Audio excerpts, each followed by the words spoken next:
بسم الله الرحمن الرحيم والصلاة والسلام على رسول الله. أهلا وسهلا بكم. لو أول مرة بتشوفني يا ريت تشترك وتفعل زر الجرس وما تبخلش عنا باللايك الجميل للفيديو. إن شاء الله يا جماعة عاملين لكم وصفة جميلة وسهلة واقتصادية وكمان موفرة. عاملين طاجن بطاطا في الفرن. سعر الطاجن ده يا جماعة 25 جنيه. طبعا انتوا عارفين ان البطاطا أكل اقتصادية وهي أرخص حاجة موجودة في السوق النهاردة، كلها حديد وألياف. يلا بينا يا جماعة. بسم الله الرحمن الرحيم والصلاة والسلام على رسول الله. أهلا وسهلا حبايبي وإخواتي. انا بشكر كل الناس اللي واقفه معانا وبتدعمنا في القناه.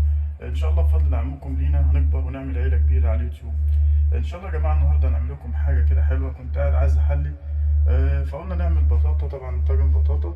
البطاطا اللي انتوا عارفين هي رخيصه واقتصاديه، فمعانا كيلو بطاطا مقشر ومتقطع حلقات زي البطاطس، وجبنا نص كيلو لبن ونشا والسكر حسب الرغبه. طبعا يا جماعه لو حسبت كل الموضوع ده هو حدود 25 جنيه يعني. معانا كوبايه ميه فيها معلقتين سكر.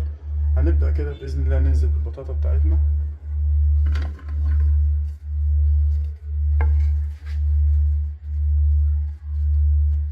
يا ريت يا جماعة كلنا نصلي على النبي في التعليقات وندعي لإخواتنا في فلسطين النصر بإذن الله تعالى.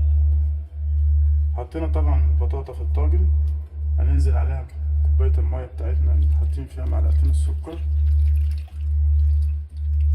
هندخلهم الفرن يا جماعة. حطينا يا جماعة المية والسكر في الطاجن بتاعنا على البطاطا، هندخلها الفرن ونرجع تاني علشان نعمل الطبق التاني اللي هنحطها من فوق. بعد البطاطا بتاعتنا استوت يا جماعة ورفعناها من على النار، هنبدأ نديها هرسة بسيطة كده. بسم الله.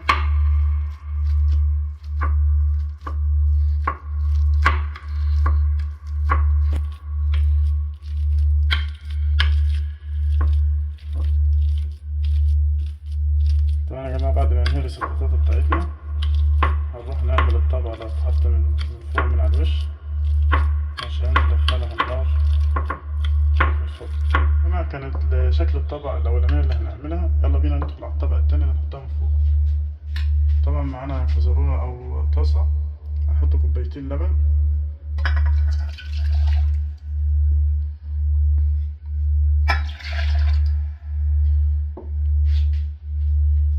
معانا معلقتين نشا،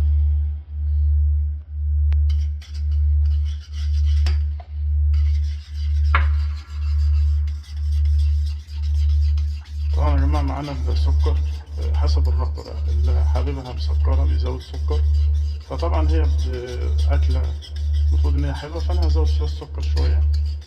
طبعا زي ما انتوا عارفين إن البطاطا تعتبر أرخص حاجة موجودة في السوق النهاردة، وكلها حديد وبرضه فيها ألياف. وأنا أنصحكم تجربوا الأكلة دي. هنحط طبعا السكر، فأنا هزود سكر شوية. اللي عايزها سكر أقل مفيش مشكلة خالص، السكر ده حسب الرغبة يعني. بعد ما قلبنا يا جماعة كده هنيجي رافعين المكونات بتاعنا الخليط على النار. نقلب على النار يا جماعة لحد ما نوصل للقوام ده، وهنبدأ ننزل.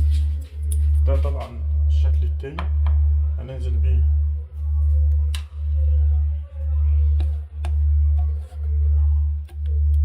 هننزل بيه يا جماعة البطاطا. طبعا بعد ما ننزل بيه ندخله تحت الشواية علشان ياخد شكل جميل، ونرجع لكم تاني علشان نجرب وندوق الطعم مع بعض.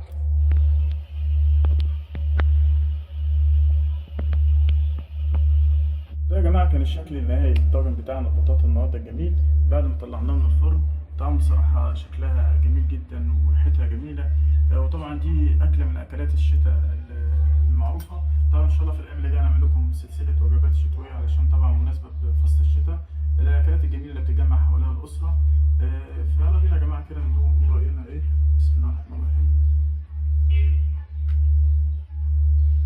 بصوا يا جماعة بصراحة تحفة. بسم الله. بصراحة طعمها جميل جدا ومغذية، وطبعا البطاطا فيها عناصر كتيرة مفيدة جميلة يا جماعة ما شاء الله.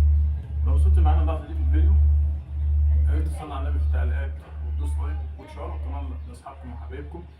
إن شاء الله بإذن الله في الأيام اللي جاية هنعمل لكم وصفات جديدة وجميلة. استنوا مننا كل جديد. بحبكم في الله. السلام عليكم ورحمة الله وبركاته.